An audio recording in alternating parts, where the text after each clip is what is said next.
हमारे प्रभु के पावन चरित्रों को बहुत संभाल के बोला जाए, बहुत संभाल के अनुकरण किया जाए, नहीं तो देख लेना परिणाम में पतन हो जाएगा, नाश शब्द तुम्हारे जीवन में जुड़ जाएगा। ये उपहास का विषय नहीं है भगवान श्री राम कृष्ण का पावन चरित्र, ये मनोरंजन का विषय नहीं है कि तुम जैसा चाहो वैसा बोल लो, नहीं, ऐसा नहीं है, ये नहीं है। ये धन कमाने का विषय नहीं है, ये परम धन कमाने का विषय है, परमानंद प्राप्ति का विषय है। हम इन्हीं लीला चरित्रों को गा करके सुन करके तुम्हारे सामने दहाड़ते हैं। हमारे प्रभु के पावन चरित्रों को यदि आप मनोरंजन बनाओगे, यदि उनका उपहास करवाओगे, जो मर्यादा रहित चेष्टा करोगे, तो कोई भी हो दंड भोगना पड़ेगा, ये अपराध है। आज हम सत्संग को, भगवत लीला अनुकरण को मनोरंजन बना रहे हैं। बस रीझना चाहिए, सामने वाला रीझना चाहिए, बस वो हम कुछ बोले वो रीझे। तस्मात् शास्त्रम प्रमाणम ते कार्यो व्यवस्थितो, जो शास्त्र सम्मत अनुकरण वही केवल उतना जितना समाज में पच जाए, भाव पुष्ट हो जाए, शास्त्र सम्मत भगवत लीला अनुकरण दर्शन किया जाए, शास्त्र सम्मत आचरणों के द्वारा भगवान की प्राप्ति होती है। मनमानी लीलानुकरण या मनमानी बोलना या मनमानी आचरण करना, ये केवल नरक प्राप्ति का हेतु हो सकता है, भगवत प्राप्ति का हेतु नहीं हो सकता। जैसा मन आए वैसा संत का नाटक बना दो, जैसा मन आए वैसा भगवंत का नाटक बना दो, केवल मनोरंजन करना चाहिए बस। आप चाहे बोले चाहे लीलानुकरण करे, तस्मात् शास्त्र, एक भी शब्द शास्त्र प्रतिकूल बोला तो ये मत समझना कि शास्त्र खिलवाड़ है या भगवान के चरित्र ऐसे ही गा दिए गए हैं। ये आस्था मनोरंजन का विषय नहीं है, मनोरंजन कभी आस्था नहीं हो सकती, और आस्था के साथ खिलवाड़ नहीं करना चाहिए, मनोरंजन का विषय नहीं बनाना चाहिए आस्था को। ये हमारे प्रभु की लीलाएं, प्रभु की भक्ति, ये हमारी आस्था है, हमारा अस्तित्व है, हमारा जीवन है, इसके साथ खिलवाड़ नहीं करना चाहिए। ये श्रद्धा और विश्वास और भावना का है, जो इसको मनोरंजन बनाता है, मानो हमारी आस्था के साथ, हमारी भावना के साथ खिलवाड़ करता है। सावधान, मन भंजन करके और भगवत प्रेम अनुराग में डुबोने वाला ये भगवान का पावन चरित्र, भगवान की लीलाएं, भक्तों के चरित्र हैं, इनको हम मनोरंजन न समझें। चलो थोड़ी देर देख लेते, थोड़ी देर सुन लेते हैं, नहीं, ये परम सच्चिदानंद है।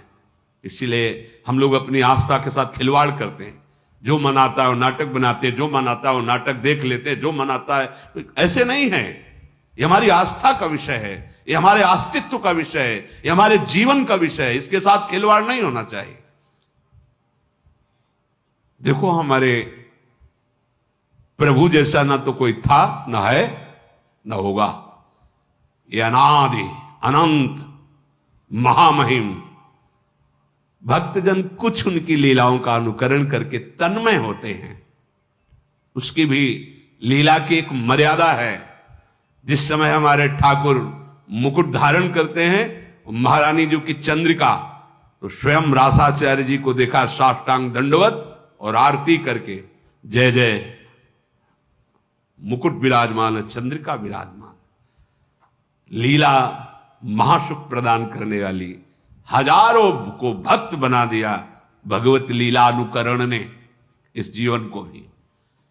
अगर वो लीला अनुकरण न देखते तो कैसे, क्या रास है, क्या ये मनोरंजन नहीं है, ये हमारी आस्था है, हमारा जीवन है, बहुत मर्यादित। हमने देखा है एक एक शब्द, एक एक कदम, क्योंकि ये केवल मनोरंजन नहीं, ये हमारी कृष्ण लीला, हमारे भगवान श्री हरि की रामलीला, या हमारे भगवान के पावन चरित्रों को मनोरंजन बनाया जाए, अपराध है, दंड भोगना पड़ेगा।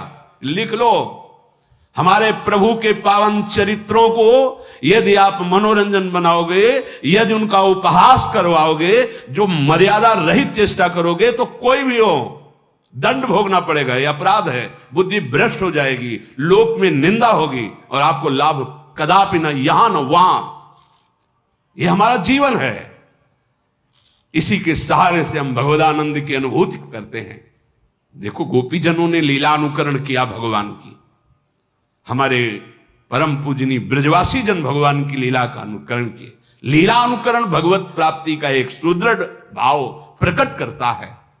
हम भगवान के चरित्रों को सुन रहे हैं, या भगवान के लीला चरित्रों का अनुकरण देख रहे हैं, ये हमारी आस्था का विषय है, ये हमारे भगवदानंद की प्राप्ति कराने का सहयोग है। एक एक शब्द, एक एक चेष्टा वैसी तो कोई कर ही नहीं सकता, क्योंकि भगवान अनादि अनंत महामहिम। तो उनके कुछ वो पावन चरित्र जो नरलीला से संबंधित हैं, जिनको हम देखकर भाव में डूब जाए, जिनको हम देख करके राममय हो जाएं, कृष्णमय हो जाएं, ये लीलानुकरण की पद्धति महाप्रभु हरिवंश चंद्र जी ने रास मंडल में सर्वप्रथम लीला का प्रादुर्भाव किया, अनुकरण लीला का। मोर मुकुट और चंद्रिका विराजमान करके रास, बड़ा जो रास मंडल, यहीं से रास का प्रारंभ। पहले हर रास में गाया जाता था नमो नमो जय श्री हरिवंश। ये रास विलास प्रकाशित करने वाले आचार्य महापुरुष जन प्रगट है। तो जो सत्संग है, भगवान के चरित्र हैं, भगवान के गुण हैं, बोलने वालों में, दिखाने वाले और देखने वाले, तीनों को समझना चाहिए कि ये केवल मनोरंजन का विषय नहीं है, ये हमारे आराध्य देव का विषय है। ये हमारे प्राणों पर आघात होगा अगर शब्द बिगड़ गए तो, अगर लीला अनुकरण की मर्यादा बिगड़ गई तो। देखना, सुनना और बोलना तीनों सावधानी के साथ होने चाहिए, क्योंकि ये हमारा जीवन, हमारा प्राण है, और अगर ये बिगड़ गया तो संभालेगा कौन? फिर कौन संभालेगा? ये बड़े बड़े ब्रह्म ऋषियों ने जो समाधि में देखा वही लिखा, बड़े बड़े महापुरुषों ने जो इन समाधि भाषा का अनुभव किया, वो उसको मर्यादा से, कोई भी ऐसा अनुकरण, कोई भी ऐसा प्रवचन, कोई भी ऐसे शब्द नहीं सुनने चाहिए, नहीं देखने चाहिए, नहीं बोलने चाहिए। साक्षात परब्रह्म करुणा करके अपने भक्तों को सुख देने के लिए, अगर आपको लगता है कि इनका लीला चरित्र मनोरंजन है, तो फिर हमारा जीवन क्या है? हम इन्हीं लीला चरित्रों को गा करके, सुन करके तुम्हारे सामने दहाड़ते हैं। इन्हीं लीला चरित्रों को, इन्हीं लीला चरित्रों के बल से तुम्हें शांति और निष्पाप और महासुख की प्रतिज्ञा हृदय में करके कि तुम्हें सुखी बना देंगे, तुम्हें शांति प्रदान करेंगे, तुम्हें निष्पाप कर देंगे, इन्हीं लीला चरित्रों के बल पर। इन लीला चरित्रों को बहुत सावधानी से, तस्मात् शास्त्रम प्रमाणम ते कार्या कार्यो व्यवस्थित हो, जो शास्त्र सम्मत अनुकरण वही केवल उतना जितना समाज में पच जाए, भाव पुष्ट हो जाए, क्योंकि भगवान की लीला अनिर्वचनीय है। बड़े बड़े ब्रह्म ऋषि भी हार गए और वो प्रार्थना बाद में यही किए कि हे हरि, जैसे आकाश में गरुण भी अपने बल से उड़ते हैं और मच्छर भी अपने बल से उड़ता है, पर पार कोई नहीं पाया, हे नाथ, ऐसे ही हम अपनी मति के अनुसार आपकी लीलाओं का गायन कर रहे हैं। जैसा मनाया वैसा छवि बना दिया, जैसा मनाया वैसा अनुकरण कर दिया, जैसा मनाया वैसा बोल दिया। नहीं नहीं नहीं, ये हमारा हृदय है, हमारा प्राण है, हमारा धर्म है, हमारा जीवन है, हमारा अस्तित्व है। यही होगा, कलयुग का प्रभाव यही है, हमारे अस्तित्व को मिटाने में। हमारे प्रभु का क्या, जिनको देख करके हमारा हृदय निष्पाप और रोने लगे और जीवन अधर्म से हटकर धर्म की तरफ चले। ये मनोरंजन नहीं है, भगवान के पावन चरित्र। ये मन का नाश करके जो असत वृत्तियों से युक्त है, सतवृत्ति में लगा दिया गया। कौन ऐसा है जिसने हमारे भगवान के पावन चरित्र को सुन करके भगवत प्राप्ति न की हो? कोई एक उदाहरण, रत्नावती जी केवल भगवान की वार्ता सुनकर भगवत प्राप्त हो गई। ब्राह्मण पत्नियां मथुरा केवल भगवत वार्ता सुनकर भगवान को, ऐसे करोड़ों अनंत भक्त हो गए जो लीला अनुकरण दर्शन और लीला चरित्र श्रवण से भगवत प्राप्त महात्मा बन गए। जगत को तारने की सामर्थ्य आ गई। आज हमारी बुद्धि इसे मनोरंजन में ले रही। भगवान की लीला चरित्रों का अनुकरण, भगवान की लीला चरित्रों का गायन बहुत सावधानी से होना चाहिए, जिससे हमारी आस्था, हमारे आस्तिकता पर, हमारे हृदय आराध्य की कहीं भी उसमें चोट न पहुंचने पावे। अगर चोट पहुंचेगी तो विश्व में कोई ऐसा नहीं जो इस अपराध को पचा सके। तुम्हारा वैभव, तुम्हारी बुद्धिमत्ता, तुम्हारा बल, तुम्हारा प्रकाश सब नष्ट हो जाएगा। भगवान मनोरंजन की चीज नहीं है, भगवान कोई मनुष्य नहीं है, भगवान अपनी महिमा से अवतरित होते हैं, उतरते हैं, घटते हैं, फिर वो हमारे जैसे आकर ऐसी परम पावन लीला करते हैं जिसका गायन करके, अनुकरण करके, दर्शन करके हम भगवदानंद को प्राप्त हो जाए। हम नर से नारायण बनने की जो यात्रा है वो इनके चरित्र से, इनके नाम से, इनके गुणों से, इनकी मुस्कान के बल से पहुंचते हैं। लेकिन भगवान की उन्नति नहीं हुई, भगवान अवतरित हुए। अवतार का मतलब घटना। वो अपनी अनंत महिमा से अवतरित होते हैं नर रूप में और फिर उतनी लीला करते हैं जिसको गायन करके, श्रवण करके, चिंतन करके हम परम पद के अधिकारी बने। आज हम सत्संग को, भगवत लीला अनुकरण को मनोरंजन बना रहे हैं। बस रीझना चाहिए, सामने वाला रीझना चाहिए, बस वो हम कुछ बोले वो रीझे। नहीं, ये बात नहीं। ये अगर ये बात रहेगी तो फिर हम भगवत प्राप्ति के मार्ग में बहुत बड़ा अपराध कर रहे हैं। चाहे हम उपदेश कर रहे हो, चाहे हम लीला अनुकरण कर रहे हो, कुछ भी, ये बहुत बड़ा अपराध हो जाएगा यदि हम अपने प्रभु की मर्यादा और महिमा को मनोरंजन में उतार देंगे। नहीं, ये तो सुरक्षित रखा जाए। सबसे प्रार्थना है शास्त्र सम्मत भगवत चरित्र सुने जाए, शास्त्र सम्मत भगवत लीला अनुकरण दर्शन किया जाए।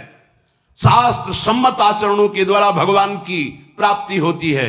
मनमानी लीलानुकरण या मनमानी बोलना या मनमानी आचरण करना यह केवल नरक प्राप्ति का हेतु हो सकता है, भगवत प्राप्ति का हेतु नहीं हो सकता। बहुत सावधानी के द्वारा हम अपने मन को सत्संग में लगाए, भगवत लीला दर्शन में लगाए, भगवत लीला चिंतन में लगाए, इसी में परम मंगल होगा। ऐसे करुणा निधान भगवान के जो चरणों का आश्रय, कैसे हम समझ पाएंगे कि हमारे वो भगवान हैं? जहां राम शब्द जुड़ा, कृष्ण शब्द जुड़ा, वहां हमारा जीवन जुड़ गया, हमारा प्राण जुड़ गया, हमारी गर्दन झुक गई। राम शब्द निकलते ही, कृष्ण शब्द निकलते ही अगर कोई बोलता है सामने से जय राधे, तो हमारी गर्दन झुक जाती है कि तुमने राधा बोला। उन हमारे प्रभु के पावन चरित्रों को बहुत संभाल के बोला जाए, बहुत संभाल के अनुकरण किया जाए, नहीं तो कोई पावर नहीं तुम्हें लगता है, लेकिन तुम देख लेना परिणाम में पतन हो जाएगा, नाश शब्द तुम्हारे जीवन में जुड़ जाएगा। यह उपहास का विषय नहीं है भगवान श्री राम कृष्ण का पावन चरित्र। यह मनोरंजन का विषय नहीं है कि तुम जैसा चाहो वैसा बोल लो, नहीं, ऐसा नहीं है, ये नहीं है। यह धन कमाने का विषय नहीं है, ये परम धन कमाने का विषय है, परमानंद प्राप्ति का विषय है। आज हम अपनी मर्यादा से विचलित होते चले जा रहे हैं। जैसा मन आए वैसा संत का नाटक बना दो, जैसा मन आए वैसा भगवंत का नाटक बना दो, केवल मनोरंजन करना चाहिए बस। सत्य वस्तु को ऐसे मनोरंजन में नहीं प्रदर्शित किया जाता। जो मन आवे सो बोल दे। सामने जो ग्रंथ रखा है तुम्हें उसी को आधार बनाकर चलना है। अगर कृष्ण चरित्र है तो तस्मात् शास्त्रम प्रमाणम, रामचरित्र है तो तस्मात् शास्त्रम प्रमाणम। आप चाहे बोले चाहे लीलानुकरण करे, तस्मात् शास्त्र, एक भी शब्द शास्त्र प्रतिकूल बोला तो यह मत समझना कि शास्त्र खिलवाड़ है या भगवान के चरित्र ऐसे ही गा दिए गए हैं। तुम्हारे सामने जब दंड उपस्थित होगा तो तुम भोग नहीं पाओगे। हिरण्यकश्यप जैसे तुम नहीं हो कि ऐसी तपस्या करके त्रिभुवन विजेता बन गया, या रावण जैसे तुम नहीं हो, उनको भी धूल धूसरित कर दिया, वो पावन चरित्र है। इसलिए सावधान। भगवान का चरित्र देख करके, सुन करके हम अपने जीवन को भगवत में बनाते हैं। महापुरुषों ने बनाया है और आगे बनाते रहेंगे।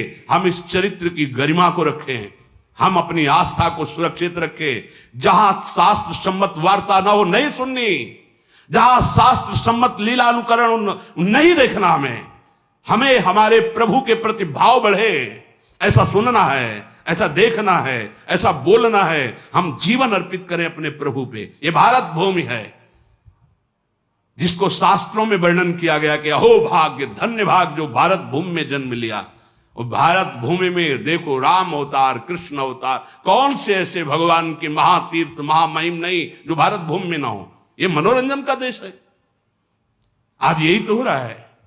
हम अपने जीवन को केवल मनोरंजन में ही बनाते चले जा रहे हैं। अब उसके लिए चाहे हमको जो बोलना पड़े, जो दिखाना पड़े, जो करना पड़े।